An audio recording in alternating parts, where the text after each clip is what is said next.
Hello everyone. आज हम लोग गेट एग्जाम का क्वेश्चन पेपर सॉल्व करेंगे computer science and information technology का सेट 1। सबसे पहले हम लोग जनरल एप्टीट्यूड का क्वेश्चन देखते हैं। क्वेश्चन है Ravi had dash younger brother who taught at dash university he has widely regarded as dash honourable man. Article का क्वेश्चन है। सबसे पहले आर्टिकल का रूल क्या होता है, जो वॉवल्स होते हैं उसमें हम लोग एंड आर्टिकल का यूज करते हैं। हम लोग वहां पे एन लगाते हैं, जो कांस्टेंट होते हैं उसमें हम लोग ए लिखते हैं। क्लियर है। वॉवल्स क्या होते हैं, ए ई आई ओ यू इज वॉवल्स। ठीक है, ये सब वॉवल्स होते हैं और बाकी जो बचते हैं वो हमारे कांस्टेंट होते हैं। यहाँ पे क्या हुआ है, वाई है, यंगर है। ठीक है, यंगर दिया यानी कि वाई, तो वाई क्या है, कांस्टेंट है। तो यहाँ पे क्या, कौन सा आर्टिकल होगा, ए, तो यहाँ पे ए आएगा। क्लियर है।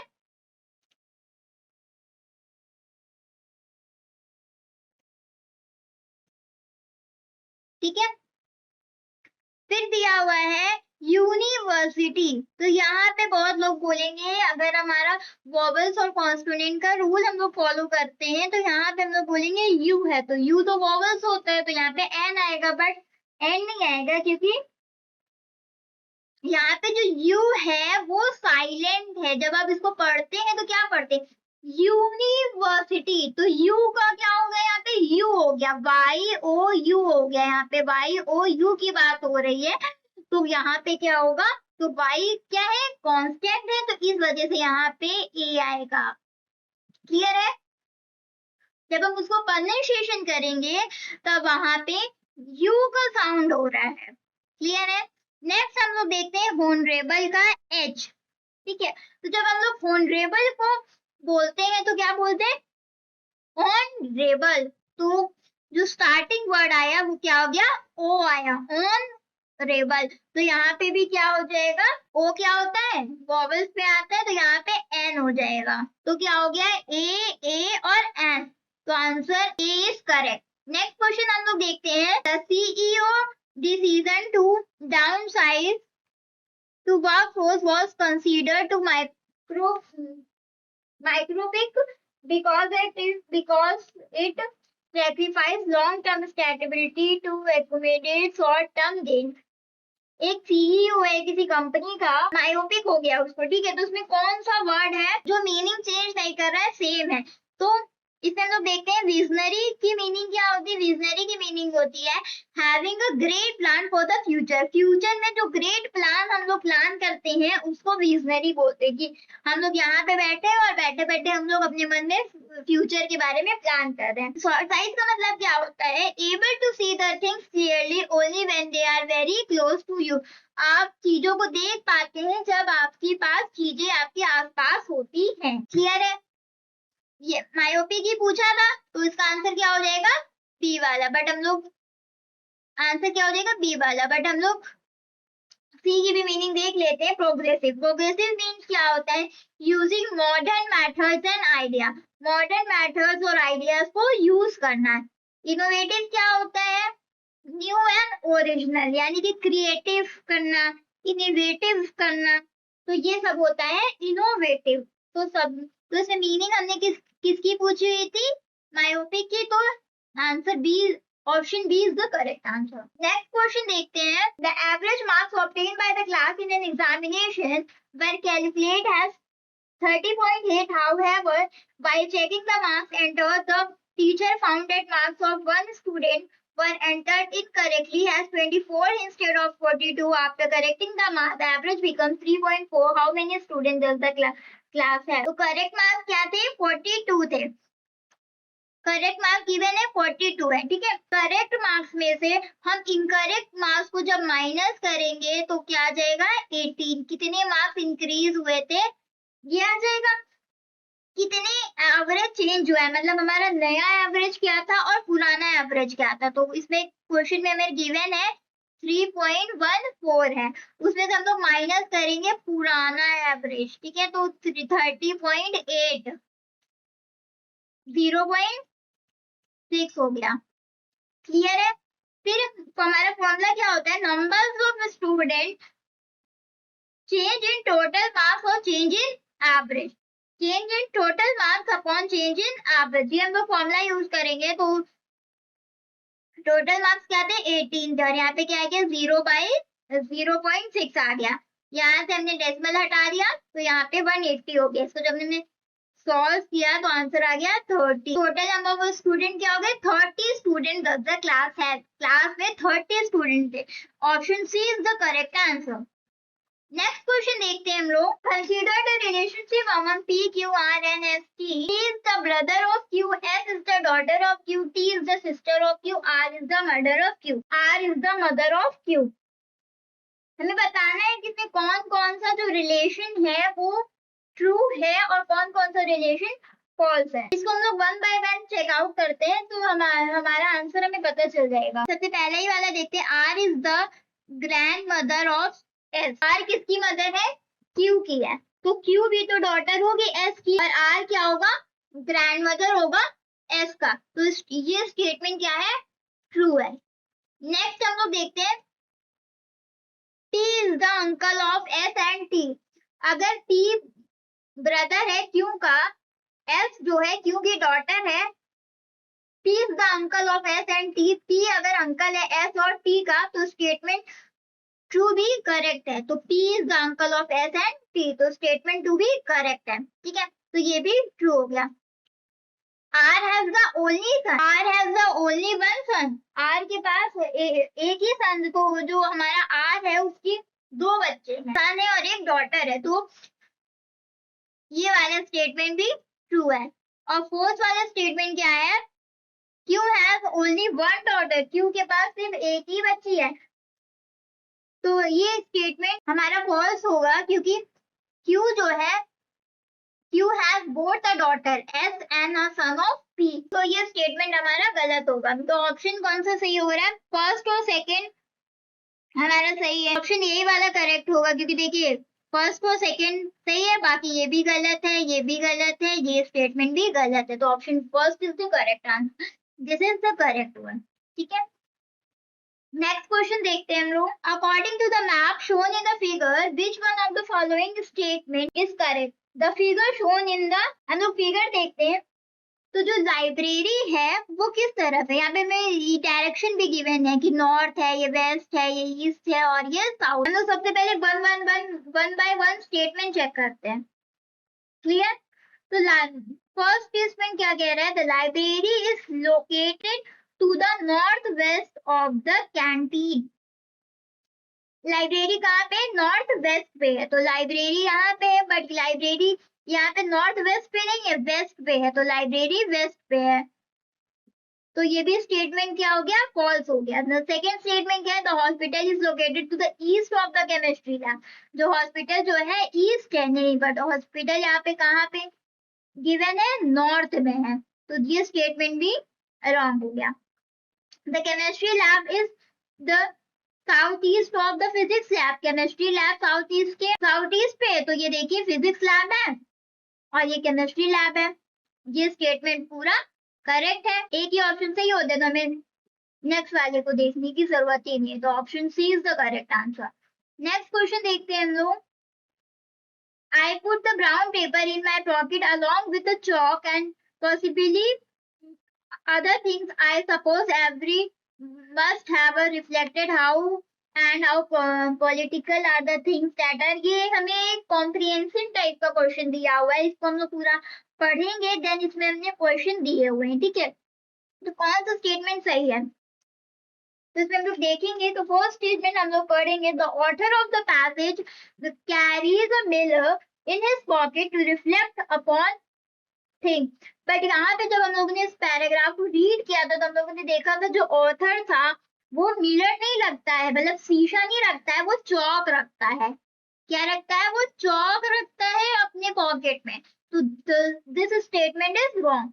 सेकेंड स्टेटमेंट जो करते हैं, the author of the passage has decided to write a poem on it. ये भी रॉन्ग है। वो क्या करता है, बुक को राइट करता है, right a book of poem, book right करता है पोएम की। तो दिस स्टेटमेंट भी, the pocket wife is described as the infant of the spot. This statement is right. अभी हम लोग ने पढ़ा था ना. Next देखते हैं Egypts are described as too convenient to write. ये स्टेटमेंट भी गलत है क्योंकि जो ऑथर है वो बात कर रहा था the age of the great Egypt is past. यहाँ पे देखिए आप लोग age of the great Egypt is past. यहाँ पे वो जॉ करा था. नेक्स्ट क्वेश्चन देखते हैं हम लोग. In a diagram, the lines Q, R, and ST are parallel to each other. The shortest distance between these two lines is half the shortest distance between the point P and the line QR. What is the ratio of the area of the triangle PST to the area of the trapezium SQRT? The figure is shown. हमें एक figure दिख रहा है जिसमें हमें बताना है कि ट्रायंगल को कैसे सॉल्व किया गया है. We are the given that lines QR and ST. QR and ST को आप देखिए, QR और ST पैरेलल है एक दूसरे के. The shortest distance between the point P and the line QR. तो हम लोग क्या करेंगे, इसमें हाइट लेट कर सकते हैं. ठीक है. According to the problem H2 जो है इक्वल होगा 2H1 के. तो जो एंगल क्या बनेगा, एरिया ऑफ द ट्राइंगल क्या होता है, 1/2 इंटू बेस इंटू हाइट. यही फॉर्मूला होता है एरिया ऑफ ट्राइंगल का. इसको हम लोग सॉल्व करेंगे जब, तो एरिया ऑफ ट्राइंगल निकालेंगे PST का और SQRT का निकालेंगे. H2/H1 रखेंगे, 2H1 हो जाएगा, अपॉन H1 आएगा, इधर आ जाएगा 2. जब हम इसको सॉल्व करेंगे तो आंसर क्या आ जाएगा, option 1 is the correct answer. वैसे भी यहाँ पे P है, Q है, R है. ठीक है. इसको 3 साइड्स होती है ट्राइंगल में, तो ट्राइंगल का जो रेशियो होता है वो 1/3 होता है क्योंकि 3 साइड्स होती है ट्राइंगल में. इसको आप ऐसे भी सॉल्व कर सकते हैं. नेक्स्ट क्वेश्चन हम लोग देखते हैं. A pair 6 face dice with the face labeled 1, 2, 3, 4, 5 and 6 is rolled twice. What is the probability of roll 6 exactly 1? जब हम एक डाइस को फेंकते हैं तो कितनी पॉसिबिलिटी है कि एग्जैक्टली 6 आए, मतलब 6 बार 6 आए. डाइस में कितने नंबर होते हैं, 6 होते हैं. डाइस कितने नंबर होते हैं, 6 होते हैं. और पॉसिबिलिटी क्या दी हुई है हमें, जब हम उसको 3 बार फेंकेंगे, एक डाइस को जब हम लोग 3 बार फेंकते हैं तो नीचे अपॉन में क्या हो जाएगा, 2 1 6. 6 का क्यूब क्या हो जाता है, 216. 216 बार टोटल हमने उस डाइस को फेंका है. कितनी पॉसिबिलिटी है, तो 6 कितनी बार में आएगा. एक डाइस में मान लो 3 बार आ जाएगा, एक में 1 बार आएगा और एक में 5 बार आएगा. तो टोटल इसको जब हम करेंगे कितनी बार आ सकता है, 3 बार आ सकता है 6, 1 बार आ सकता है 6, 5 बार आ सकता है 6. प्रोबेबिलिटी निकालेंगे कि 6 कितनी बार में आएगा एक डाइस के अंदर. तो 3 into 1/6 into 25/36 is equal to 3 into 25/216 is equal to में आ जाएगा 75/1 216. ये हमारा, जब इसको सॉल्व करेंगे तो हमारा आंसर आ जाएगा. इसमें यहाँ पे लिख देती हूँ वरना आप कंफ्यूज हो जाएंगे. Into 1/6 into 25/36. तो इसको सॉल्व करेंगे तो हमारा आंसर जाएगा 75/216. तो option is the correct one. Next question देखते हैं. स्क्वायर पेपर है जिसको हमने फोल्ड किया है और जब हम उसे अनफोल्ड, मतलब जब हम उसे फोल्ड नहीं करेंगे तो वो कैसा दिखेगा. हम देखते हैं जब हमने इसमें फोल्ड किया है तो क्या हुआ है, ऐसे प्लेन था, फिर इधर आया, फिर इधर आया, फिर यहाँ पे ट्रायंगल है, यहाँ पे ट्रायंगल है, यहाँ पे ट्रायंगल है, यहाँ पे रेक्टेंगल दिया हुआ है. क्लियर है. हम लोग जब यहाँ पे देखेंगे तो सबसे पहले हम लोग ऑप्शन ए में ही चेक करेंगे. तो यहाँ पे भी देखिए ट्रायंगल है, यहाँ पे रेक्टेंगल है. जब हम उसको फोल्ड नहीं करेंगे तो वो सेम ऐसे ही दिखेगा. और बाकी हमें ऑप्शन चेक करने की जरूरत ही नहीं हुई क्योंकि पहले ही ऑप्शन करेक्ट हो गया. तो option A is the correct answer. Next question पे देखते हैं हम लोग. A shop has 4 distinct flavors of ice cream. One can purchase any number of scope of any flavor. The order in which the scopes are purchased. If one wants to purchase 3 scopes of ice cream, in how many ways can one make that purchase? कि कितने ways में कौन purchase करेगा. ये जो problems है उसमें क्या हो रहा है, combination आ रहा है, repetition हो रहा है बाबा. ठीक है. यहाँ पे क्या है, जो n है वो क्या है, number of distinct item है 4 flavors of ice cream. R क्या है, number of selection है. इनके केस में क्या है, 3 scopes of ice cream है. जब हम वैल्यू को सब्स्टिट्यूट करेंगे तो क्या आएगा, 4 + 3/3 माइनस का 1. और जब इसको सॉल्व करेंगे तो आ जाएगा 6/3. 6 into 5/4/3 into 2 into 1. So answer will be 20. Option B is the correct. Sorry, option B is the correct answer. 20. 20 ways होंगे. Can one make then purchase? 20 ways आ गए. ठीक है. आंसर how many ways पूछा था तो 20 ways हो गए. Clear है. ये प्रोबेबिलिटी का क्वेश्चन था, रिपीटेशन का क्वेश्चन था. क्लियर है.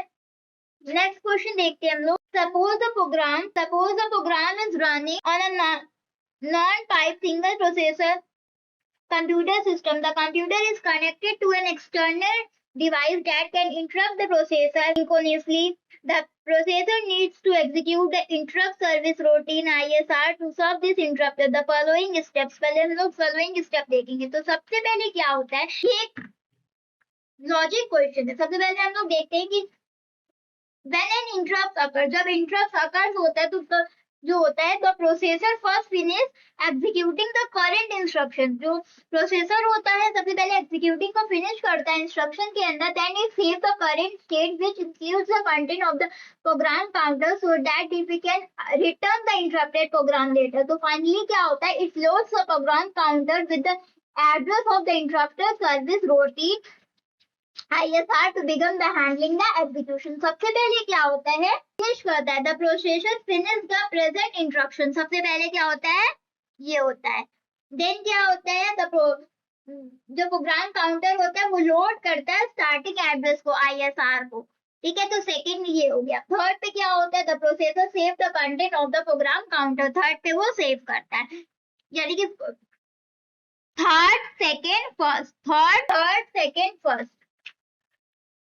ऑप्शन ए भी नहीं है, बी भी नहीं है. नेक्स्ट देखते हैं C D. Third second first. Option D is the correct answer. Next question देखते हैं. Which one of the following statement is false regarding the symbol table. ये क्वेश्चन हमारा है कंपाइलर का. ये क्वेश्चन हमारा कंपाइलर सब्जेक्ट का है. सिंबल टेबल होता है, अगर आपने कंपाइलर पढ़ा होगा, कंपाइलर सब्जेक्ट, तो आपको पता होगा सिंबल टेबल क्या होता है. मैं आपको ब्रीफ में बता देती हूँ यहाँ पे. Symbol table is a fundamental data structure in a compiler that it store the information about identifier like variables and functions and class. It is initially created during the lexical analysis phase, but its use continues throughout the compilation process including parsing, semantic analysis and code generation. हमें देखना है कौन सा statement गलत लिखा हुआ है. ठीक है. तो वन बाय वन हम लोग स्टेटमेंट को चेक करते चलते हैं. तो फर्स्ट स्टेटमेंट है symbol table is responsible for keeping track of the scope of variables. Correct लिखा हुआ है. नेक्स्ट है symbol table can be implemented using a binary search tree.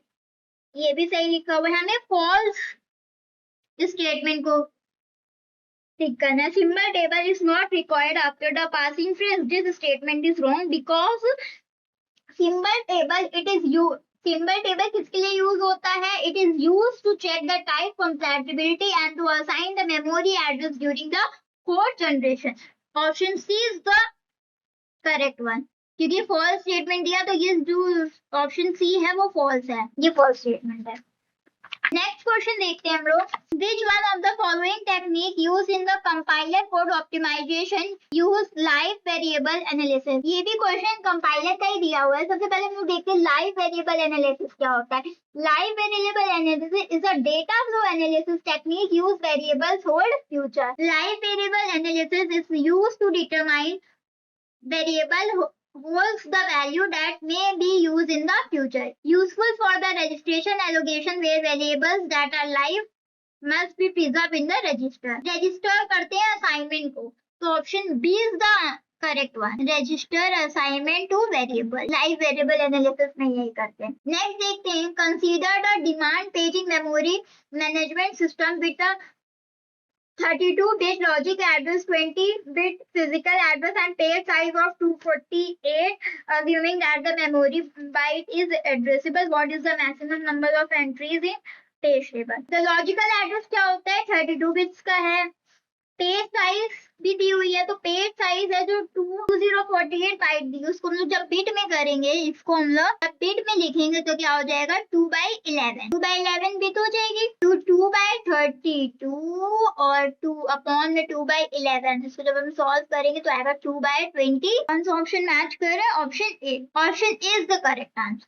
Next question देखते हैं। Schedule of 3 database transactions T1, T2 and T3 is shown. Denote, read and write the data item by the transaction keywords above and the hand. Which other transaction will be required to the roll back? In the given transaction schedule, transaction T1 writes to data item by and then abort. Since T1 aborts any transaction that has read or written data modified by T1, clear है? Must be rolled back to the maintain the consistency of the database. अब उसको हम लोग analyse करते हैं हमारे transaction को, तो जो T1 है उसको हम लिख सकते हैं W1 बाय T2 को हम लिख सकते हैं R2 ब्रैकेट में y लिख सकते हैं, 3 को हम ये लिख सकते हैं।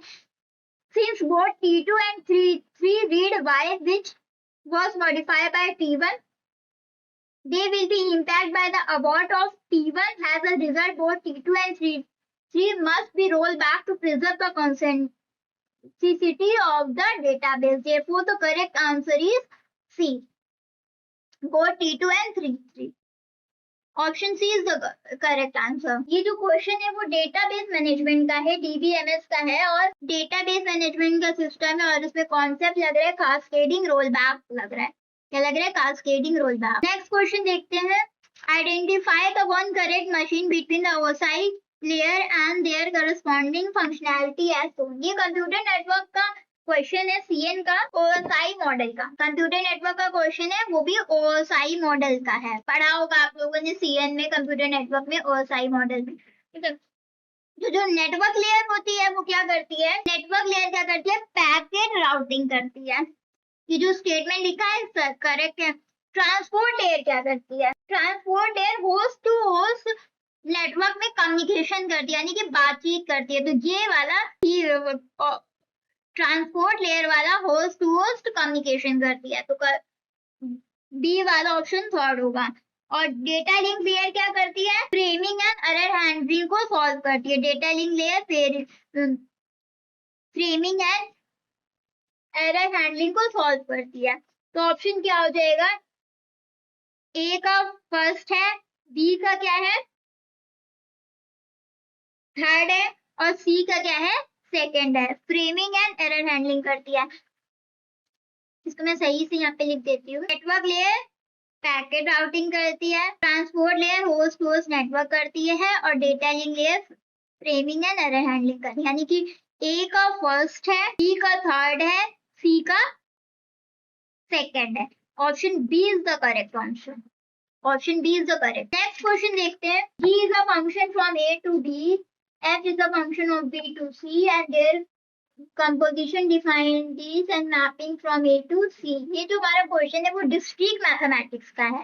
किसका है? डिस्क्रीट मैथमेटिक्स का है। डिस्क्रीट मैथमेटिक्स का है, और ये जो टॉपिक है वो फंक्शन का है। फंक्शन का हम लोगों को इस क्वेश्चन में क्या क्या गिवन है? F and G are the subjective onto function, ये हमें गिवन है। F G X represent the composition of function G F and G। हम लोग प्रॉब्लम को एनालाइज करते हैं। Let analyse the problem. The fact that G1 is subjective means that every element in C, there is an element in A that maps to it through the composition of F and G. For F Gx to be subjective of the image of Gx which lies in the P must cover all the elements in the domain F into G must cover the entire set of। हमारा जो result है, as a result it is not required to end one two one integrative और two subjective. जो हमारा सब जितने भी हमने निकाले वो क्या है? सब्जेक्टिव आया है। कौन सा ऑप्शन है इसमें? इंजेक्टिव नहीं आया है। दिस इज गलत, सॉरी दिस इज रॉन्ग। ये भी गलत है, ये भी गलत है, क्योंकि सब्जेक्टिव फंक्शन आया है। तो option is the correct answer. Next question देखते हैं। Let G be an any undirected graph with a positive edge weight T be minimum spanning tree of G for any vertex U and B. Let D1 U be and D to be the shortest distance between U and B in G, T respectively. Which one of the following option is correct? All possible G, T, U and B. जो ये question है हमारा graph theory का, हमारा question दिया हुआ है graph theory का दिया हुआ है और मिनिमम स्पैनिंग ट्री का है। तो मिनिमम स्पैनिंग ट्री क्या होता है? The minimum spanning tree is a subgraph of G that connects the all vertices together with the minimum possible total edge weight without any cycle. The shortest part between U and V is D1 दिया हुआ है, D2 दिया हुआ है। हमें find क्या करना है? Which one of the option is correct? All possible G, T, U and V. ये हमें फाइंड आउट करना है। मिनिमम स्पैनिंग ट्री यानी कि MST is a subgraph of G that connects all vertex together with the minimum possible total edge weight. Clear है? It does not preserve the shortest path between all pairs of vertex. When we compute, it represents the shortest part in the original graph G, which can use any edge of G, including some of the that excluded from the MST. The MST may exclude the edge that could decrease the distance between the two vertices, so that the shortest path in the MST is greater than or equal to the shortest part of the original part. तो हमें यहाँ पे क्या पढ़ा? Greater than होता है और equal होता है किसके? शॉर्टेस्ट पार्ट के ओरिजिनल ग्राफ में। तो यहाँ पर जो हमारा क्वेश्चन है वो हो जाएगा, क्वेश्चन के हिसाब से ये क्या हो गया? ग्रेटर हो गया किसके? D2 के comparison. Option B is the correct answer. यहाँ पे लॉजिक क्या लग रहा है? ग्रेटर देन और इक्वल होता है शॉर्टेस्ट पार्ट के to the original part. Greater than और इक्वल टू, ग्रेटर देन और equal to the shortest part. Shortest path उस शॉर्ट फॉर्म में मैंने लिखा है, इसके लिए मैं आपको सोल्यूशन भी प्रोवाइड कर दूंगी, पीडीएफ डाल दूंगी कमेंट पे, ओके, सोल्यूशन का। नेक्स्ट क्वेश्चन देखते हैं हम लोग। Consider the following contrast free grammar G where S, A and B are the variable non-terminals, A and B are terminal symbols, S is the start variable and the rules of G are described as. Clear है? इसमें जो rule लगाते हैं तो हमें क्या दिया हुआ है? ये दिया हुआ है ये है B है। एक पेरेंट के कितने चाइल्ड होते हैं? 3 चाइल्ड होते हैं, यानी कि हमने 3 बना दिया। फिर क्या दिया हुआ था? A, B। इसको हम लोग कैसे लिखेंगे? इसको हम लोग लिखेंगे A यहाँ पे लिखेंगे, A यहाँ पे लिखेंगे और ये जो कैपिटल है उसको यहाँ पे लिखेंगे। सबको प्रोडक्शन रूल आता है ना कि कैसे कैसे लिखते हैं हम लोग। फिर क्या दिया हुआ था हमें? B। क्लियर है? देन क्या हुआ दिया? फिर से B और B दिया हुआ है। उसके बाद फिर से है तो B, स्मॉल b और कैपिटल B। देन क्या है? जो इधर वाला B होगा उसमें किया आएगा। इसको मैंने यहाँ पे बना दिया है, सब देख लेना। कितने हो गए? 1 2, बाकी सब कितने? B है। 1 2 3 4 और एक लास्ट में 5। तो इसका स्टेटमेंट क्या हो जाएगा? A2, यानी कि आंसर क्या क्वेश्चन आ रहा है? A B कितने हैं? हो गया A स्क्वायर है, A का स्क्वायर हो गया और B का n हो गया। पहली स्टेटमेंट यूं चेक करेंगे तो A स्क्वायर है, A दूर दिया हुआ है और बाकी Bn और n इज ग्रेटर देन 1 लिखा हुआ है और n इज ग्रेटर देन 1 यहाँ पे भी है। तो option A is the correct answer. Next question देखते हैं। ये जो हमारा क्वेश्चन था वो कॉन्टेक्स्ट फ्री ग्रामर का था। किसका था? कॉन्टेक्स्ट फ्री ग्रामर का, कंपाइलर सब्जेक्ट का ये क्वेश्चन था और टॉपिक किसका था? कॉन्टेक्स्ट फ्री ग्रामर का। Consider the following differentiation. इस क्वेश्चन में क्या लग रहा है? Method of backward substitution. किसका मेथड लग रहा है? Method of backward substitution.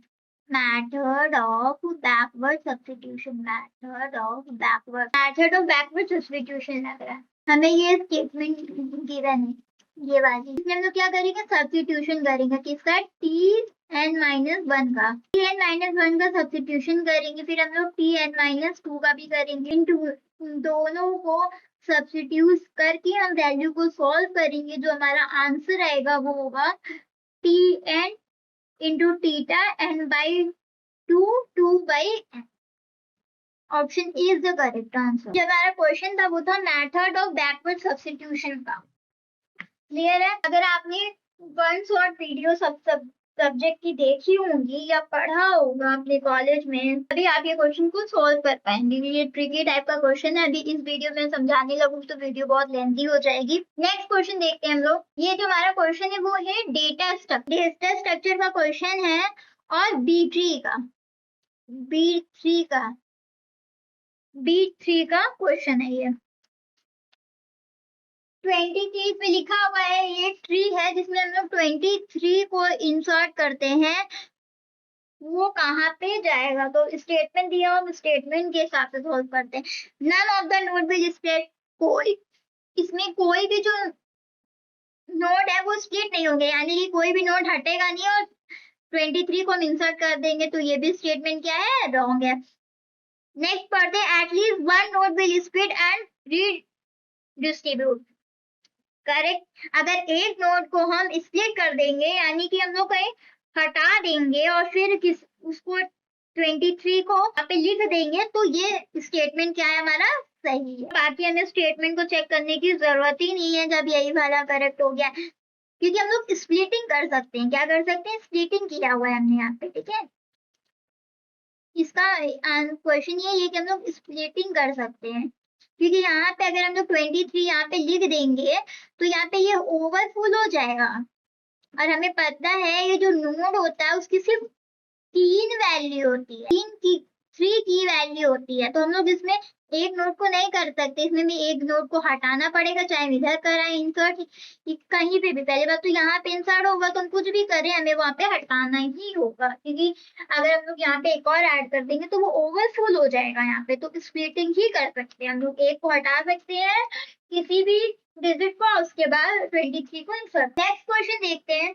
Consider the three-way handshaking protocol for TCP connection established. Let the three packets exchange during the connection established. He denoted as P1, P2, and P3 in order. Which of the following options are true with respect to the TCP header flag that are set in the packet? In her TCP three-way handshake, जब P1 synchronized by 1 होगा तो the first packet P1 is sent to by the client to initialize the connection and he says the synchronized flag set to the 1 हो जाएगा। Clear है?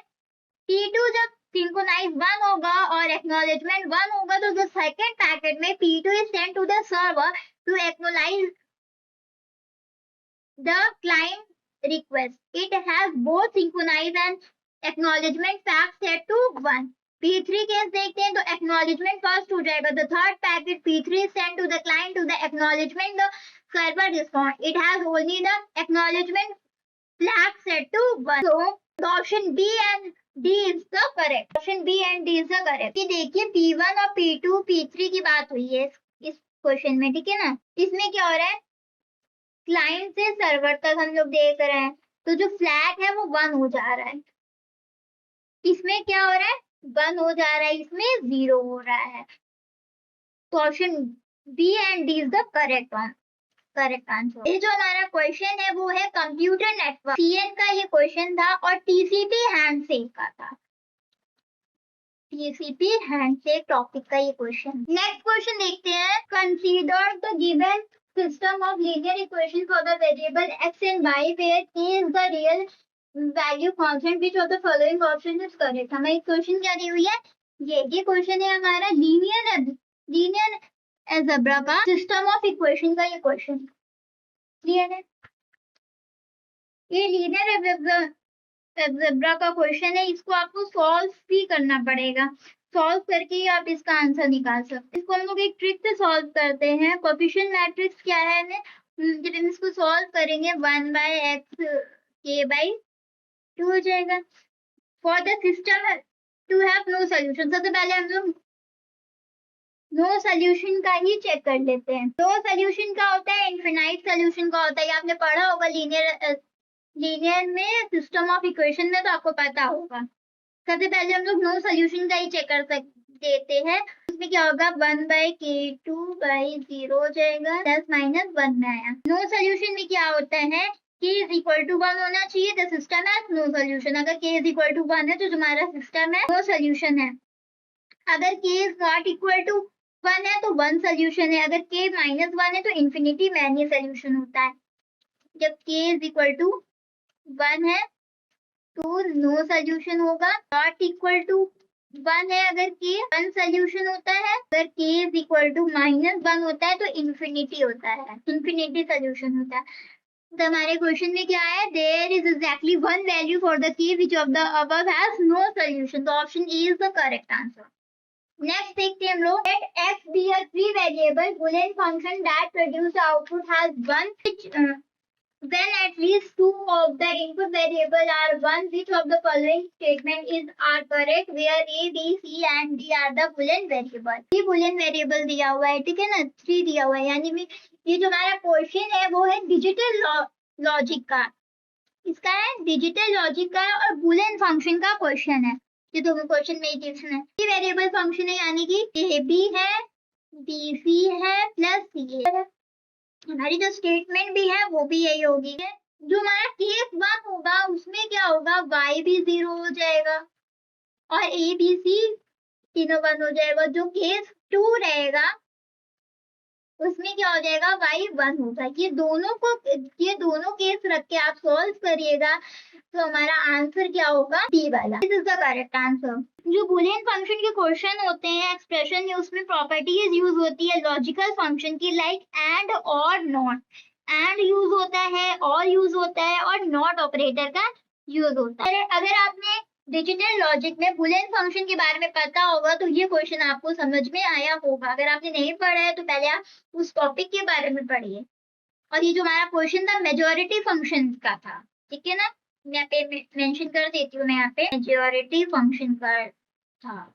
Next question देखते हैं, the number -6 can be represented as this and 4 bit 2s। ये जो हमारा question है वो है कंप्यूटर आर्किटेक्चर का 2s कॉम्प्लीमेंट हमें दे, 2s कॉम्प्लीमेंट का इसमें हमें गिवन है, ठीक है ना।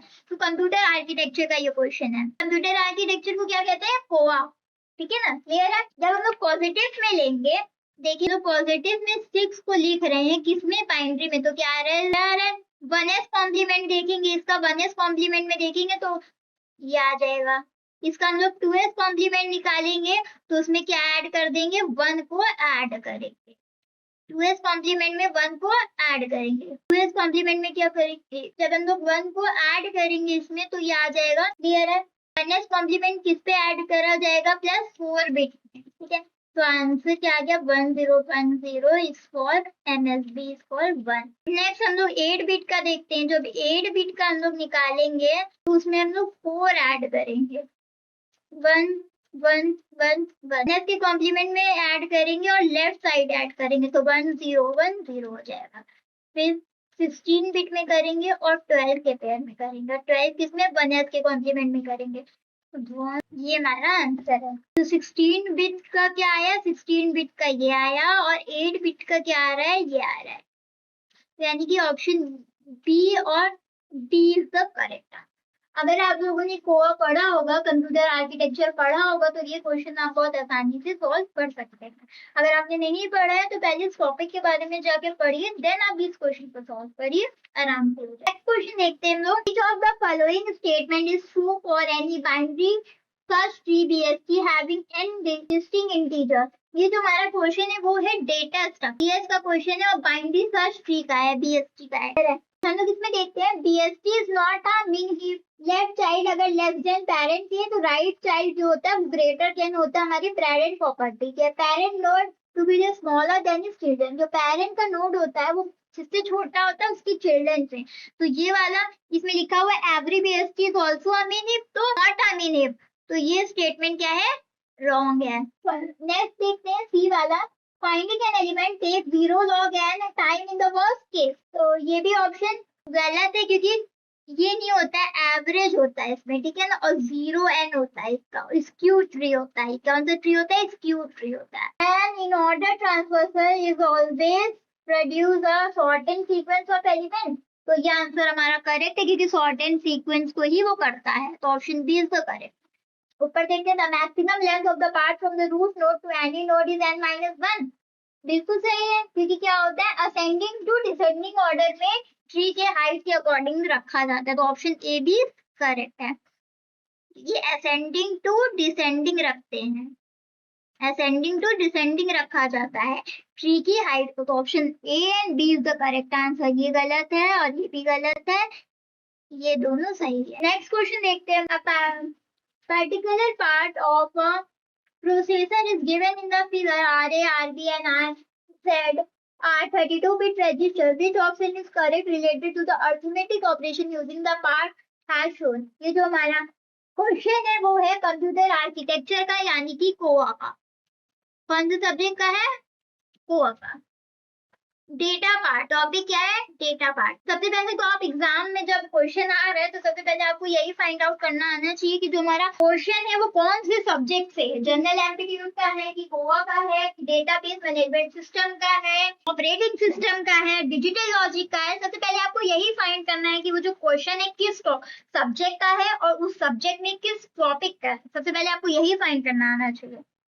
क्लियर है? इस क्वेश्चन में हम लोग देखते हैं the data part can perform the arithmetic operation involving the two register has both RA and RB are connected to the ALU arithmetic operation. इस फिगर में आप देखोगे the path can also perform arithmetic operation involving bus register at one immediate value has the multiplexer allowed immediate value to be the selector। Multiplexer है, ठीक है। The data part can implement the arithmetic operation involving the two immediate value has both multiplexer A and multiplexer B allow immediate values to be passed of the arithmetic operation। तो जो हमारा correct answer क्या हो गया?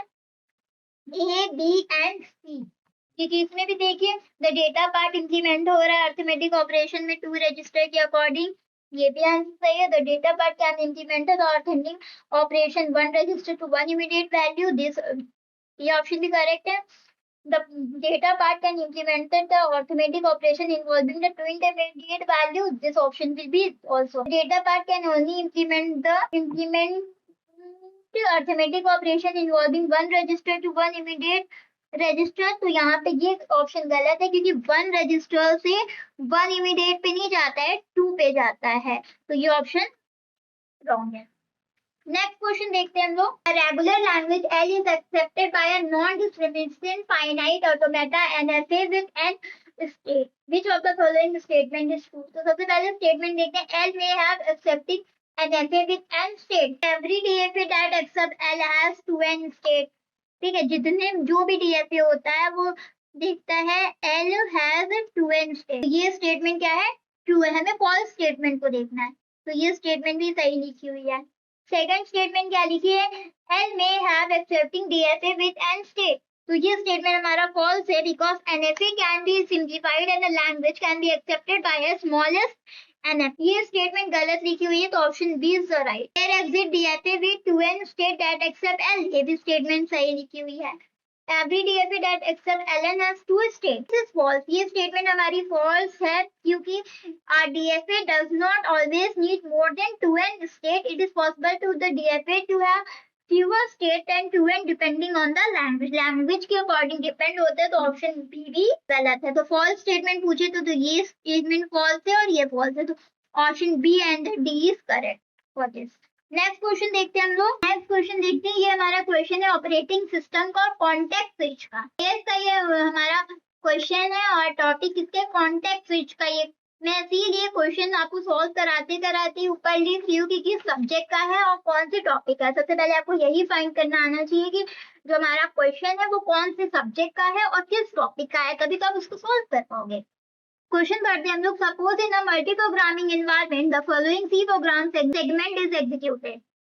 इसमें हमें programme दिया हुआ है और हमें देखना है, वन बाय वन हम लोग इसे समझते हैं। ठीक है, हमारा क्वेश्चन है, इसको हम लोग देखते हैं। तो यहाँ पे क्या हो रहा है? लूप चल रहा है, लूप चल रहा है। फर्स्ट स्टेप में क्या हो रहा है? Initial entry into the ready queue. Entry हो रही है। When the process is first run, it enters the ready queue. It is counted as a first entry into the ready queue. Second क्या होता है? Entry the input output Q. क्या input किया जा रहा है, क्या आउटपुट किया जा रहा है। तो जो स्कैनफ जो फंक्शन होता है इसमें हम यही करते हैं, इनपुट आउटपुट ही देखते हैं कि क्या चीज इसमें इंट की गई है, क्या चीज इसमें आउटपुट की गई है। थर्ड स्टेप क्या होता है? रिटर्निंग करते हैं इनपुट आउटपुट को। नेक्स्ट क्या होता है? रिपीट करते हैं ईच इटरेशन। देन हम लोग लूप चलाते हैं। ये हमारा प्रोसेस होता है। क्लियर है? For the initial entry into the ready queue the process enter one when it's run.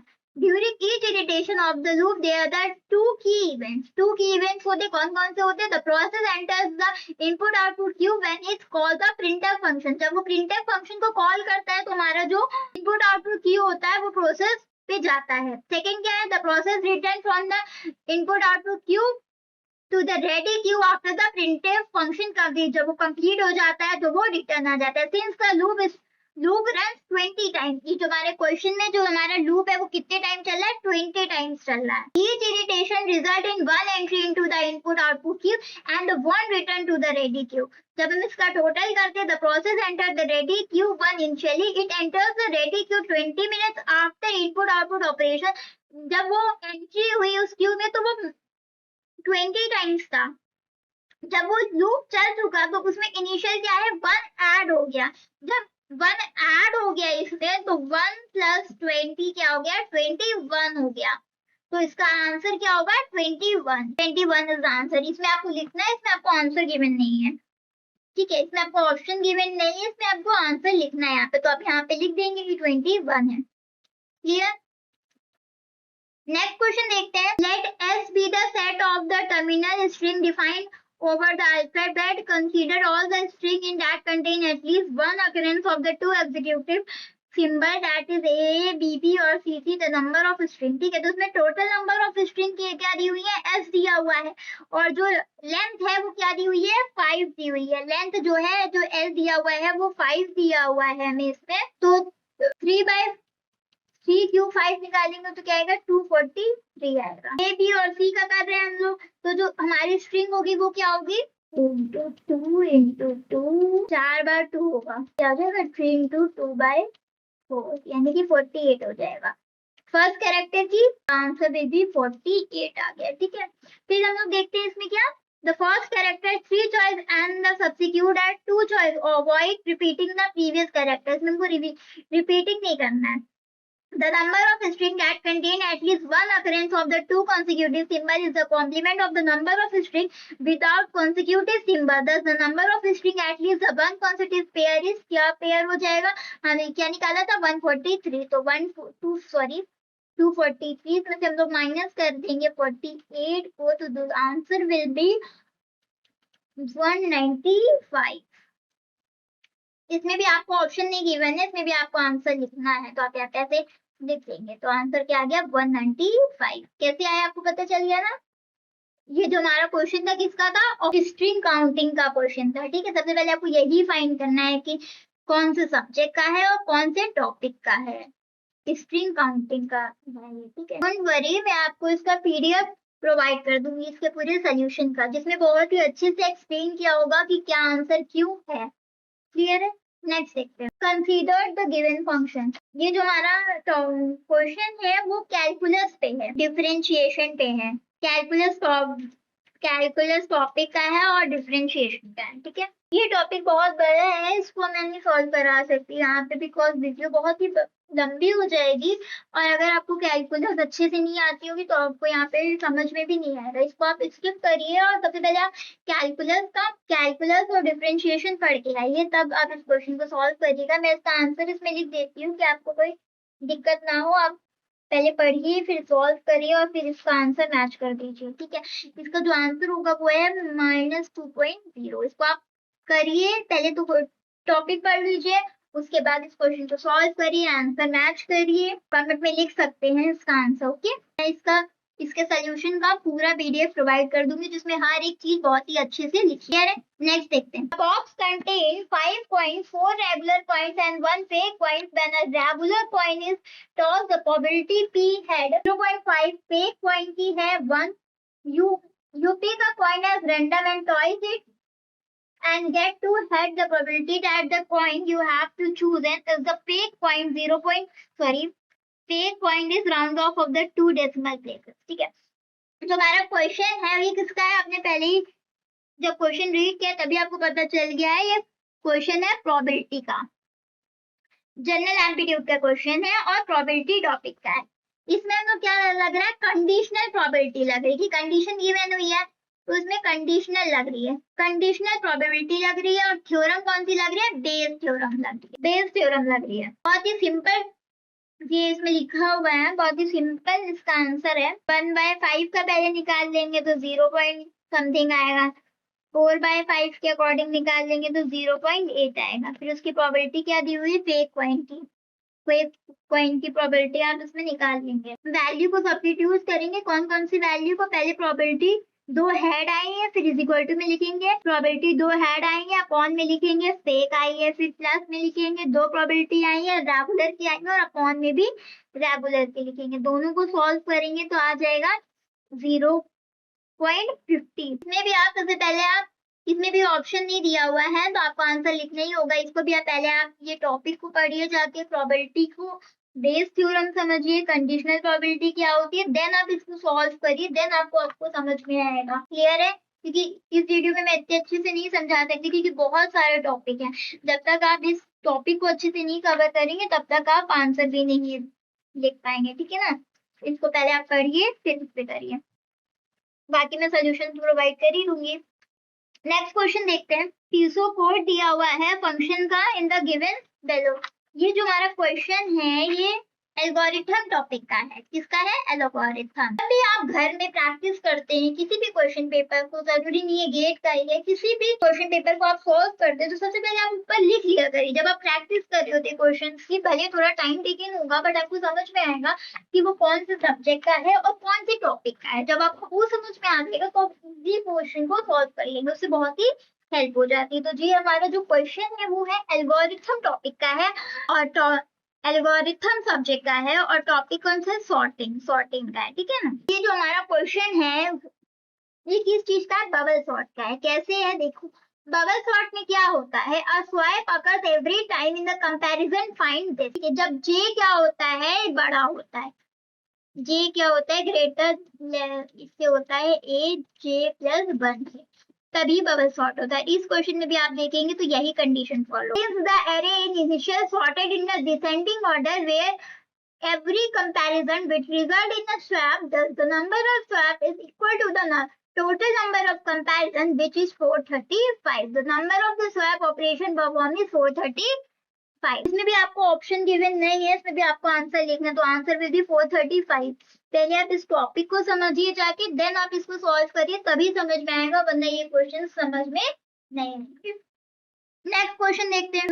एक प्रोग्राम दिया है जिसका हमें आउटपुट लिखा। सबसे पहले आप लोग देखिए ये सी प्रोग्राम का क्वेश्चन है। इन सी क्या होता है? When you pass a pointer to a function, जब आप पॉइंटर से पास करते हैं फंक्शन को, any modification to the value pointed to by the pointer which affect the original variable, ensure you understand how pointers work when analyse such program. Clear है? जब आप function को स्टार्ट कर रहे हैं तो 2 आर्ग्यूमेंट्स है यहाँ पे, p पॉइंटर p है और इंटीजर x है। इनसाइड द फंक्शन आप देखेंगे x इज असाइंड हुआ है एक वेरिएबल में, p असाइंड हो रहा है पॉइंटर को, p जो है पॉइंट है जो a तक जा रहा है वो अपडेट हो रहा है x पे और जो वैल्यू है वो क्या है? 25 है। मेन फंक्शन में आप देखेंगे, in main function you can see a is the initialization to the 20 and b is the initialization to the 25। a 20 है और b 25 है, ये आपने देखा है, यहाँ पे लिखा हुआ है a 20 है और b z is a pointer and it is assigned the address of a, so z now point to a। Clear है? यहाँ पे आप देख सकते हैं z and b is called passes z on the address of a and b which is 25 to the function। Clear है? Output क्या होगा? आफ्टर द कॉल, जब आप फंक्शन को कॉल कर रहे हैं FOO फंक्शन को, जब आप इस फंक्शन को कॉल कर रहे हैं FOO फंक्शन को, जब आपने कॉल किया तब क्या हुआ? ए जो है अपडेट हो गया 25 में and the printf statement prints the statement of A which is now bigger than 25। So the output of this program is 25।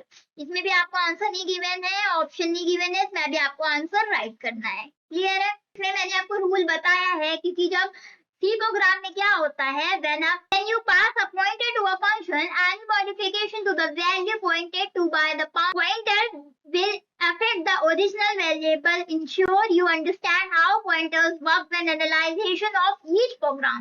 ठीक है? क्लियर है? अगर आपको एल्गोरिथम टॉपिक अच्छे से आता होगा, सॉर्टिंग के बारे में आपने पढ़ा होगा तो ये क्वेश्चन आप बहुत ही इजी सॉल्व कर लेंगे। सी प्रोग्रामिंग का ये क्वेश्चन है क्योंकि इसमें क्या दिया हुआ था? सी प्रोग्राम के बारे में बात हो रहा था, सी प्रोग्रामिंग का क्वेश्चन था। नेक्स्ट क्वेश्चन देखते हैं हम लोग। The height of the any rooted tree is defined the maximum number of edge in the path from the root node to the leaf node. Suppose the mean heap T is 432 keys, the height of the tree is this. जो mean heap होता है वो क्या होता है? Complete binary tree होता है. Mean heap क्या होता है? A mean heap is a complete binary tree where each level is filled completely. Her level उसका filled होता है, पूरा तरह से हर level उसका filled होता है. Except possibility the last level which is filled from left to right. जो last level होता है वो कैसे filled होता है? Filled लेफ्ट से राइट की तरफ फील्ड होता है. The height of the boundary tree is the number of edge on the longest part of the root to any leaf node. Calculate कैसे करेंगे? To calculate the height of the tree we use the following formula. उसका एक formula है. सबसे पहले हम लोग calculate करते द हाइट 32 की दिया हुआ है. ठीक है, तो जो हाइट 32 की दी है वो हमें हाइट दी है. तो 2h क्या हो गया? ग्रेटर देन हो गया 32 के. 2/5 क्या हो गया? 32 होता है. The height of the tree क्या हो गई? 5. 5 is the height of the tree. 32 की क्या हाइट हो गई? 5 हो गई. तो आंसर क्या हो गया? 5. इसकी टिप क्या है? आप लोग ने पढ़ा होगा, अगर कंप्लीट बाइनरी ट्री के बारे में पढ़ा है. In a complete binary tree the height is the number of edge from the root to the deepest leaf. The height is approximately log 2n where is the n is the number of node. जितने node होते हैं उसके according वो होता है. अगर आप ये जो हमारा क्वेश्चन है वो डेटा स्ट्रक्चर का है और टॉपिक है मीन हीप का. ये हमारा क्वेश्चन है किसका? Data structure. हमें यहाँ पे मेंशन कर देते हैं. नेक्स्ट क्वेश्चन देखते हैं हम लोग. नेक्स्ट क्वेश्चन क्या है? Consider the memory system with 1 M byte of main memory and 60K byte of cache memory. Assume that the processor generates 20-bit memory address and the cache block size is 16 byte.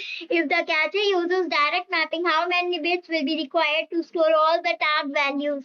Assume memory byte is 1K is equal to 210, comma 1M is equal to 2/20.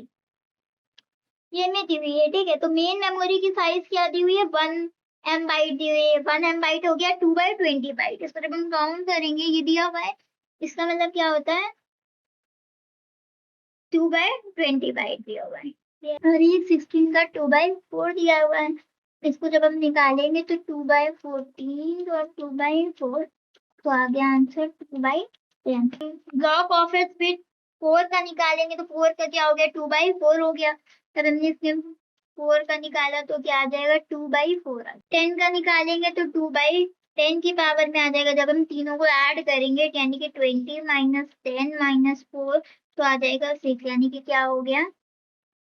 6 into 10, 2/10. Option A is the correct answer. Question हमारा computer architecture का है. Topic किसका है? Cache memory का है. Cache memory का है. Topic किसका है? कैचे मेमोरी का क्वेश्चन. अगर आपको ये टॉपिक आता होगा तो आप इसको बहुत इजीली सॉल्व कर पाएंगे. आपको मैं इसका सोल्यूशन प्रोवाइड कर दूंगी जिसमें अच्छे से सब कुछ लिखा होगा, क्योंकि यहाँ पे मैंने इधर उधर कर दिया तो बहुत आपको कंफ्यूजन हो रही होगी. जब समझ रहे होंगे तब तो आ गया होगा, बट जब आप बाद में इसको देखोगे तो शायद आपको ना समझ में आए. तो मैं इसका आपको सोल्यूशन अच्छे से प्रोवाइड करती हूँ जिसमें हर एक चीज लिखी होगी. कैचे मेमोरी की साइज की अपॉन में फॉर्मूला अकॉर्डिंग सब लिखा होगा. ठीक है, नेक्स्ट क्वेश्चन देखते हैं हमारा. A processor has 64 general purpose register and 50 distinct instruction type. Instruction is according to 30 bit. इसमें क्या है? जनरल पर्पस रजिस्टर क्या दिया हुआ है? 64 दिया हुआ है. ये गिवन है 32 बिट दी हुई है, 50 ये दिया हुआ है. क्लियर? नंबर ऑफ बिट्स दी हुई है 64 दी हुई है, तो हम लोग क्या लग सकते हैं? log 2/64. तो क्या हो जाएगा? 6 हो जाएगा. और log 50 का कैसे निकालेंगे? तो log 2 और इसका भी 6 आ गया और इसका भी 6 ही आया. 32 बिट के रजिस्टर में से हम माइनस कर देंगे. ठीक है, तो 32 माइनस 6 इज इक्वल टू 20 आ गया. तो the maximum number of bits can be used to store the immediate operator is 20 answer आया. कौन सा है? Option B is the correct. इसमें आप लोग एक टिप को याद करेंगे. When calculating the number of bits for the immediate operand, subtract the bits required for the instruction type and register from the total instruction size. ठीक है, आप उसमें से माइनस करके then you will find the answer. Clear है? तो हमारा question था, ये भी कंप्यूटर आर्किटेक्चर का ही था, इंस्ट्रक्शन फॉर्मेट पे भी. किसका था? कंप्यूटर आर्किटेक्चर पे था, यानी कि कोवा पे ही था, और इंस्ट्रक्शन फॉर्मेट पे था। इंस्ट्रक्शन फॉर्मेट पे था। आपको पीडीएफ में सब कुछ प्रोवाइड हो जाएगा, उसमें बहुत ही अच्छे से लिखा होगा। नेक्स्ट क्वेश्चन देखते हैं। ये क्वेश्चन में हम लोग देखते हैं we need to calculate the waiting time। इसमें हम लोग waiting time को कैलकुलेट करेंगे। ये हमें गिवन था। इसमें क्या हो रहा है? द प्रोसेस स्टार्ट हो रहा है। The process start at time 0 and run for the 20 second, so it waiting time will be 0 second. P2 पे जब आ रहा है तो जब P1 फिनिश कर दे रहा है तब वो P2 पे आ रहा है, तो उसका वेटिंग टाइम क्या हो गया? जब P1 खत्म हो रहा है तो P2 स्टार्ट हो रहा है। सॉरी, जब P1 खत्म हो रहा है तो M1 स्टार्ट हो रहा है। थर्ड में क्या हो रहा है? जब P2 खत्म हो रहा है तो वेटिंग टाइम क्या हो रहा है? जब P2 खत्म हुआ तो उसका वेटिंग टाइम क्या हो गया? 20 + 16 यानी कि 36 हो गया। नेक्स्ट P4 पे क्या हो रहा है? The process start P1 and P2 finish, जब दोनों खत्म हो जाते हैं तब स्टार्ट हो रहा है, तो उसका भी सेम यही होगा, 20 + 6 = 36। सेम हुआ। एवरेज निकालेंगे, इसका एवरेज टाइम क्या हो जाएगा? सबको ऐड करेंगे पहले, तो सब कुछ हमने ऐड किया सबके वेटिंग टाइम को, तो 0 + 20 + 36 + 36 क्या गया? 92 आ गया। एवरेज निकाला तो क्या आ गया? 92/4, 900। तो आंसर क्या हो गया? ये option A is the correct. ये जो हमारा क्वेश्चन है ये है ऑपरेटिंग सिस्टम पे, ओएस का है, ऑपरेटिंग सिस्टम का है, और टॉपिक क्या है? शेड्यूलिंग। क्या पे? शेड्यूलिंग ही हो। नेक्स्ट देखते हैं क्वेश्चन। टू रिलेशन है टीम के अकॉर्डिंग। ऑप्शन ए की बात करते हैं तो यहाँ पे करेक्टली रिटर्न है player name by finding the player whose ID matches the ID of the team name M1। This is the correct query. जो ऑप्शन ए है वो करेक्ट है। ऑप्शन ए करेक्ट था तो हमने आगे चेक ही नहीं किया, क्योंकि फिर ये भी गलत होगा, ये भी गलत होगा, ये भी गलत होगा, क्योंकि अगर एक क्वेश्चन में 2 ऑप्शन सही है तो वहां पे लिखा होगा कि टिक द 2 ऑप्शन। फर्स्ट ही सही था तो हमने फर्स्ट पे टिक किया। नेक्स्ट क्वेश्चन की तरफ मूव करते हैं। नेक्स्ट क्वेश्चन है हमारा a packet with the destination of IP address arrives the router whose routing table is shown which interface to be packet। यहाँ पे मैंने लिखा है ना, कौन सा क्वेश्चन है? DBMS का है ये, DBMS टॉपिक का है, ठीक है। हमारे क्वेश्चन में क्या है? क्वेश्चन में गिवन है the destination IP address, we need to find which interface the packet will be forwarded on the page of the routing table. Routing table पे क्या क्या हो रहा है? सबसे पहले क्या करेंगे? कन्वर्ट कर लेंगे IP एड्रेस को बाइनरी में, बाइनरी पे कन्वर्ट करेंगे, फिर चेक करेंगे सबनेट मास्क को। क्लियर है? इसमें हम लोग एक टिप लगाएंगे, when checking the destination IP address against the routing table. जब हम चेक कर रहे होते हैं हमारे IP एड्रेस को राउटिंग टेबल में, compare it with each subnet using the subnet mask and find the longest matching prefix. अगर आपको ये टिप पता होगी तो आप इसको सॉल्व कर सकते हैं, और option A is the correct answer. अगर आपको इस टॉपिक के बारे में पहले से कुछ पता होगा तो भी इस क्वेश्चन को सॉल्व कर सकते हैं। अगर आपको इन सब टॉपिक के बारे में नहीं पता है तो सबसे पहले आप जाके पढ़िए, देन आप क्वेश्चन को सॉल्व करिए। क्लियर है? नेक्स्ट देखते हैं हम लोग। Let A be a 2x2 matrix as given. ये हमारा मैट्रिक्स गिवन है, ठीक है, और हमें eigen values of the matrix निकालनी है। ये क्वेश्चन किसका है? इंजीनियरिंग मैथमेटिक्स का है। इंजीनियरिंग मैथमेटिक्स फर्स्ट का है, क्योंकि मैट्रिक्स उसी में 2x2 की मैट्रिक्स दी हुई है, 2x2 की मैट्रिक्स गिवन है। इसको आप सॉल्व करेंगे तो option D is the correct answer. इसको आप खुद से सॉल्व करेगा, बिकॉज इंजीनियरिंग मैथमेटिक्स फर्स्ट में आप सबने पढ़ा होगा। अगर आपको नहीं आता है तो पहले सब्जेक्ट के बारे में पढ़िए, जाके इस टॉपिक के बारे में पढ़िए, इगन वैल्यूज कैसे निकालते हैं, देन आप इसको सॉल्व करिए। उसके बाद मैं PDF प्रोवाइड करूंगी, इसमें आप चेक कर सकते हैं अपने आंसर को कि आपने करेक्ट किया है कि नहीं किया। नेक्स्ट क्वेश्चन देखते हैं। Consider the following 4 variable boolean function this and this. इसमें क्या है? गिवन है हमें boolean function in the sum of product form and asked to minimise it. Boolean expression में लिखना है हम लोगों को। सबसे पहले अगर इस क्वेश्चन को सॉल्व करना है तो आप बुलियन एक्सप्रेशन पढ़िए, देन आप इस क्वेश्चन को सॉल्व कर सकते हैं। इसका आंसर होगा ऑप्शन बी। पहले आप इस टॉपिक को जाके पढ़िए, उसके बाद इस क्वेश्चन को सॉल्व करिए, और मैं PDF अटैच कर दूंगी सोल्यूशन का, उससे आप उसको मैच कर लीजिएगा। नेक्स्ट देखते हैं। इस क्वेश्चन में क्या है? सबसे पहले हम स्टेप के अकॉर्डिंग से इसको सेट करें। सबसे पहले क्या करते हैं हम लोग? अंडरस्टैंडिंग द प्रॉब्लम, प्रॉब्लम को समझते हैं। देन क्या करते हैं? B FS and the height of the tree को देखते हैं। देन क्या करते हैं? थर्ड पे मैक्सिमम डिस्टेंस देखते हैं BFS ट्री से। देन में हमारा क्या एक टिप लग रही है, BFST में क्या होता है, the height corresponding to the maximum number of edge from the root to the any leaf node, the maximum sorted path length in the graph gives a lower band bound for the height of the BCS tree. Correct answer क्या हो गया, the height of the tree at least 15, क्योंकि 15 से ज्यादा होती है, क्योंकि उसकी हाइट क्या होती है। अगर आपने इस टॉपिक के बारे में पता होगा, ग्राफ थ्योरी क्वेश्चन है, ग्राफ थ्योरी का एसएस का, अगर आपने इसमें पढ़ा होगा इस टॉपिक को, तो 31 होती है उसकी वैल्यू, तो यहाँ पे 30 लिखा हुआ है तो 31 होती है, तो ये भी गलत हो गया। एटलीस्ट 15 ये ऑप्शन सही है, तो option C is the correct answer. Next question देखते हैं। नेक्स्ट क्वेश्चन है थ्योरी ऑफ कंपटीशन से दिया हुआ है, थ्योरी ऑफ कंप्यूटेशन से क्वेश्चन है और लैंग्वेज पे बेस्ड है हमारा क्वेश्चन, लैंग्वेज दी हुई है उसके अकॉर्डिंग हमें सॉल्व करना है। इस क्वेश्चन में भी यही है, पहले आप इस टॉपिक के बारे में पढ़िए जाके, देन आप इस क्वेश्चन को सॉल्व कर पाएंगे, अदरवाइज आप नहीं कर पाएंगे। इस क्वेश्चन का option C is the correct answer. पहले आप इस टॉपिक के बारे में जाके पढ़िए, क्योंकि यहाँ पे मैं पढ़ाऊंगी तो वीडियो बहुत ज्यादा लंबी हो जाएगी। आप पहले इस टॉपिक के बारे में पढ़िए, देन इस क्वेश्चन को सॉल्व करिए एंड पीडीएफ से आप मैच कर लीजिएगा सोल्यूशन पीडीएफ से। नेक्स्ट देखते हैं, ये जो हमारा क्वेश्चन है वो कंपाइलर डिजाइन से यानी कि सीडी पे है, पार्सिंग पे क्वेश्चन है, टॉपिक है पार्स। इसमें भी आपको पहले इस टॉपिक के बारे में पढ़ना होगा, देन आप इसको क्वेश्चन को अच्छे से सॉल्व कर पाएंगे। अभी मैं कुछ भी बताऊंगी तो आपको समझ भी नहीं आएगा, पहले आप पढ़िए देन आप इसको सॉल्व करिए, पीडीएफ से मैच कर लीजिएगा। नेक्स्ट क्वेश्चन है हमारा डेटाबेस मैनेजमेंट यानी कि डीबीएमएस का क्वेश्चन है, ये डेटाबेस मैनेजमेंट सिस्टम और टॉपिक है नॉर्मलाइजेशन का है। हमारे क्वेश्चन में क्या दिया हुआ है, given the relationship between the team के बारे में क्या दिया हुआ है, नेम दिया हुआ है, सिटी दी हुई है, ओनर दिया हुआ है। नेम सिटी है, नेम क्या है, ओनर का नेम दिया हुआ है, ठीक है। फर्स्ट स्टेटमेंट ही देखते हैं, the relationship is team is not in the BCNF, the relationship team is not in the BCNF because name is the super key for the relation। जो नेम है वो यहाँ पे क्या हो रहा है, सुपर की वाला कॉन्सेप्ट वो लॉजिक को परफॉर्म कर रहा है, ये ऑप्शन भी गलत है। सेकंड देखते हैं, द रिलेशन T1 और T2 इन BCNF, बोथ रिलेशन T1 क्या है, नेम और सिटी है, T2 क्या है, नेम और ओनर है, have name as a super key, so they both in the BCNF। ये भी बिल्कुल सही लिखा हुआ है, ठीक है, दोनों सुपर की परफॉर्म कर रही है, ठीक है।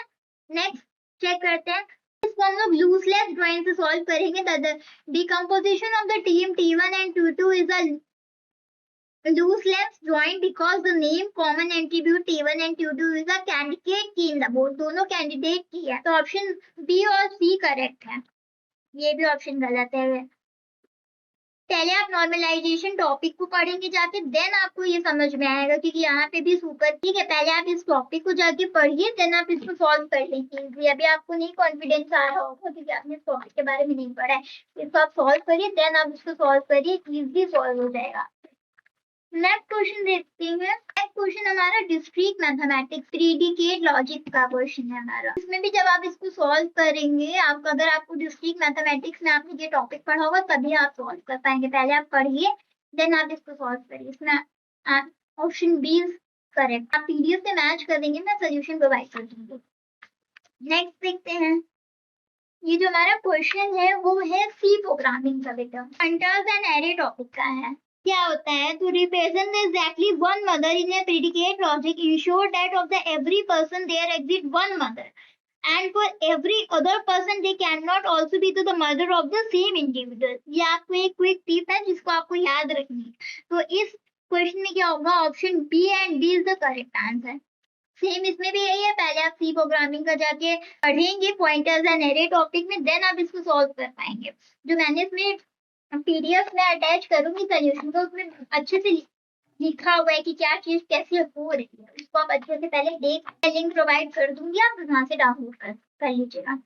नेक्स्ट देखते हैं हम लोग, जो हमारा क्वेश्चन है वो है ऑटोमेटा का। डीएफए की बात कर दी गई ना, तो ऑटोमेटा का क्वेश्चन है, टॉपिक है DFA. Let analyse the DFA. सबसे पहले हम लोग डीएफए को ही समझते हैं, देन हम इसके क्वेश्चन को सॉल्व कर पाएंगे। डीएफए स्ट्रक्चर को देखेंगे, तो स्टेट 1 देखते हैं, on the reading of DFA so the state B transmit to the state of S. ये जा रही है, ये यहाँ आ रही है, ये ऐसे हो रही है, ये ऐसे हो रही है। ऑप्शन ए पहले चेक करते हैं, अकॉर्डिंग टू द ऑप्शन हम लोग चेक करते हैं। ऑप्शन ए क्या है, ऑप्शन ए इनकरेक्ट है because DFA doesn't count the number of BS, instead it focusing on the pattern of BAB. तो ऑप्शन ए जो है वो इनकरेक्ट है। क्लियर है? ऑप्शन ए हम लोग ने चेक कर लिया। ऑप्शन बी पे देखते हैं। ऑप्शन बी भी इनकरेक्ट है because DFA does not specify a check for the BAB pattern within the string, but instead look for the string ending with the BBA. Option D is incorrect because the DFA does not specifically reject a string that contains the ABA. It accepts the string that the ends of the BFA. तो option D भी incorrect है, B भी है और A भी है। तो option A right होगा। Option A is the correct answer. Option C is the correct answer. इसमें भी मैंने जब PDF जो प्रोवाइड किया है आपको लिंक पे सोल्यूशन का, उसमें मैंने हर क्वेश्चन के नीचे टिप भी लिखी हुई है कि कौन सा क्वेश्चन कौन सी ट्रिक से आपने सोल्व किया है, उसको अच्छे से पढ़िएगा। नेक्स्ट हम लोग देखते हैं एक डिस्क की साइज गिवन है। क्वेश्चन क्या है? कोआ का है, कंप्यूटर आर्किटेक्चर का क्वेश्चन है। इसको भी आप पहले इस टॉपिक के बारे में पढ़ेंगे तभी आप इस क्वेश्चन को सोल्व कर पाएंगे। इसमें मैं आंसर लिख देती हूँ, आप इसको पहले पढ़ के सोल्व करिएगा। सोल्यूशन में मैंने लिखा हुआ है कि कैसे इसको सोल्व किया गया है, क्या क्या इसका लॉजिक है, उसमें से आप पढ़ सकते हैं। मैं सोल्यूशन प्रोवाइड कर दूंगी। ठीक है, नेक्स्ट देखते हैं। Refer to the given 3D address code sequence। एक सीक्वेंस दिया हुआ है। सबसे पहले इसमें हम लोग क्या करेंगे? We need to identify the basic block in the given code. The basic block is the sequence of instructions where the control flow enters at the beginning and exit at the end of without any intermediate branch or jump except possibility at the end. इस सबसे पहले क्या करेंगे? Identify करेंगे basic block को, then counting करेंगे। Block 1 को identify करेंगे, 2 को करेंगे, 3 को करेंगे, 4 को करेंगे, 5 को करेंगे, 6 को करेंगे। देन हम लोग काउंट करेंगे। After analysation the control flow we find that the code is divided into 6 basic block. तो the number of the basic block is 6। इसमें भी आपको आंसर गिवन नहीं है, आपको आंसर में लिखना होगा। नेक्स्ट देखते हैं। A computer has a memory hierarchy of 2 level cache. इस क्वेश्चन में भी क्या है? इस क्वेश्चन में भी फॉर्मूला लग रहा है एवरेज मेमोरी। तो एवरेज मेमोरी का जो एक्सेस टाइम होता है वो कैसे कैलकुलेट होता है? Calculate by the considering the hit and the miss rate for the each level of cache and the main memory, multiply the hit rate by the access time for each level and the sum up by the result. इस topic के बारे में जब आप पढ़ेंगे तब आप इस क्वेश्चन को सॉल्व कर पाएंगे। ये क्वेश्चन किसका है? कंप्यूटर आर्किटेक्चर का, यानी कि कोआ का है। आंसर क्या है? 11.85। सोल्यूशन PDF में मैंने लिखा हुआ है कि ये आंसर कैसे आया है।